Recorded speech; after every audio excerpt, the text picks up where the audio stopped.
Faire l'épicerie, un plaisir pour certains, un mal nécessaire pour d'autres. Peu importe dans quelle catégorie vous êtes, je pense que l'émission de ce soir va vous intéresser. On va parler d'un dossier de l'émission L'épicerie dans un instant, mais d'abord du nouveau au sujet d'une enquête qui a fait pas mal de bruit l'an dernier. L'émission Marketplace qui révélait que les emballages de viande dans les supermarchés ne contiennent pas toujours la bonne quantité, c'est-à-dire que des consommateurs se retrouvent parfois avec moins de viande que ce qui est indiqué sur le paquet.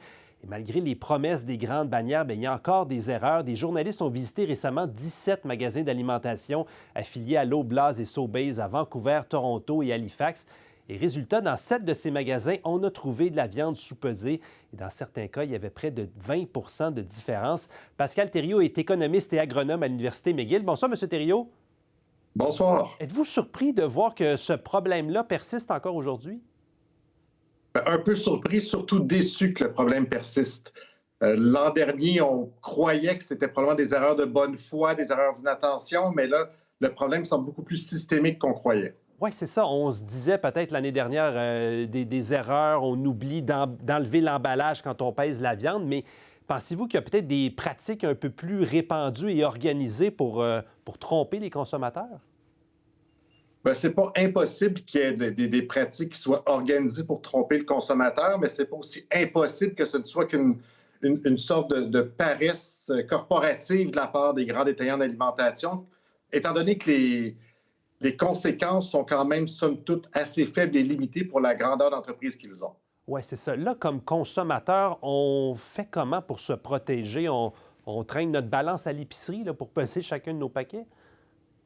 Bien, comme consommateur, c'est extrêmement difficile de se protéger. Oui, avoir une balance à la maison, c'est pratique, mais souvent l'achat est déjà fait et on ne retournera pas en magasin pour retourner l'emballage. Faire emballer sa viande devant nous pour s'assurer que la balance a été mise à zéro après que le contenant a été mis est une bonne façon. On sait que les aliments qui sont transformés, donc qui ont été emballés à l'extérieur du détaillant, ont des poids sur l'emballage. C'est une autre façon de probablement mieux s'assurer que le poids est représentatif.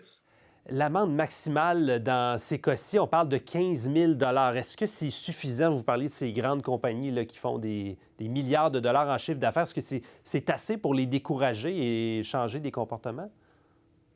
Moi, je ne crois pas que c'est suffisant. Premièrement, se rendre à l'amende maximale impliquerait qu'il y ait des récidives. Et encore faudrait-il probablement qu'il y ait des récidives à l'intérieur d'un même magasin, la propriété d'un même individu, ce qu'on risque de ne pas trouver ou d'à peu près pas trouver, les ressources étant limitées à l'Agence canadienne d'inspection des aliments. Est-ce que donc la loi devrait avoir un peu plus de mordant ou qu'on devrait investir davantage pour mieux surveiller? Là, c'est un autre dossier, mais on a beaucoup parlé du sirop d'érable aussi récemment. Là, les gens doivent savoir que quand on achète quelque chose, on a bel et bien ce pourquoi on a payé.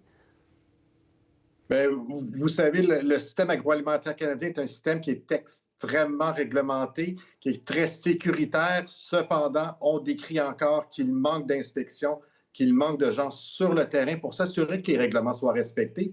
Puis, ben, si on n'a pas peur de se faire prendre, c'est beaucoup plus facile de tricher. Oui, on sait qu'il y a des compressions justement dans plusieurs ministères, entre autres au gouvernement fédéral présentement. Merci beaucoup de nous avoir parlé, M. Thériault. Ça me fait plaisir.